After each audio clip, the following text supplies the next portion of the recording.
Good evening, everyone, and thank you for joining me today to take a journey into the history of the world's most iconic symbol of romance and love, the wedding dress.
Sorry about that distraction, everyone.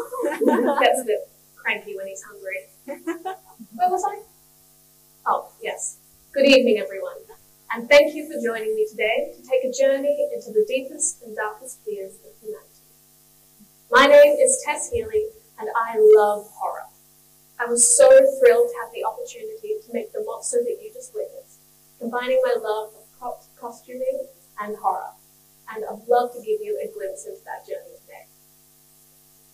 Monsters have existed since the beginning of time, essentially. As human beings, we've been creating mythical creatures, gods, and other beings for as long as there is historical documentation. Monsters give us a safe place to channel our anxieties. Mary Shelley's Frankenstein and the Gothic era that grew from the story is considered the birthplace of horror. But film gave horror a whole new platform. Throughout the history of Hollywood, film has been showing us the thing we are most afraid of, mirroring the biggest fears of the societies at the time. The economic boom of the 1950s created a science fiction craze that saw a rise in alien invasion films. And in the 1980s, the golden era of horror, the slasher subgenre dominated, meaning to disturb the middle-class America nuclear idealized family. It also adopted the AIDS crisis as fair game for metaphors, using werewolves with their transforming bodies and ability to spread their disease. Zombies, although a subgenre of monster existing since the early days of Hollywood, has become increasingly popular over the last decade. Many horror theorists associate zombies with capitalism. Go figure. There's such a vast array of different takes on the topic. Zombieland, The Walking Dead, World War Z. They're three stories telling the same narrative, but in completely different ways. But this monstrous other and horror is evolving as audiences desire new ideas. And so now we're seeing this new genre of elevated horror. Midsummer, Hereditary, Get Out. These are a few films examining fear in a completely new way.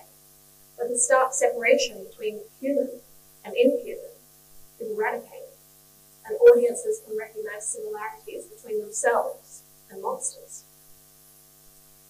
So I thought to myself, in 2020, during the end of the world, basically, what would our monster look like? I took into consideration political distrust, climate change, and this little thing called the coronavirus when I was designing my monster.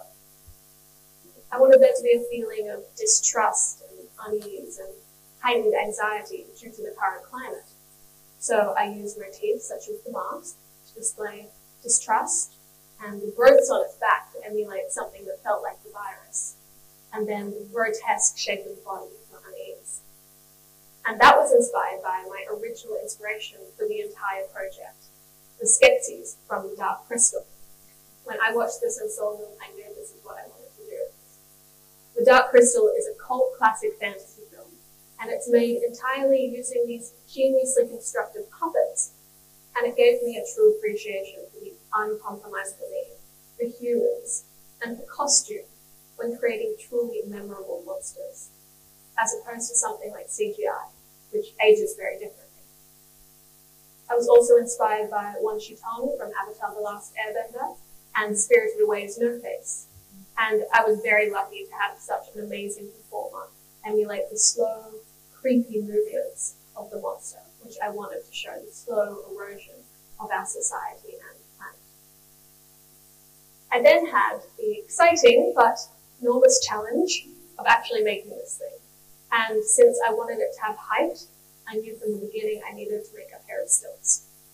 Definitely a new process for me, but I did a lot of research beforehand since safety was my first priority, and I was very lucky to have the props department who let me crash their classroom for a couple of weeks there. So they formed the back legs of the monster, and then the front legs are a pair of altered crutches. And then I did a foam base around the whole thing, and I used EVA foam because it's quite malleable and it can be heat formed as well. Finally, I covered the entire thing in fur, and then did a lot of art finishing, because most of the fur on this thing wasn't actually black when I started with it. So I had to paint and chop and paint and cut and paint and bloody the entire thing until I was satisfied with how creepy and disgusting it looked. This monster won't chase you or bite you. It's not the kind to tear you to shreds, but it won't leave you alone. It will follow you home at night, its presence lingering, and it will keep you company while you sleep, always just in your peripheral vision. It's our society's weight to carry. A reminder that this time, we can't outrun our monsters.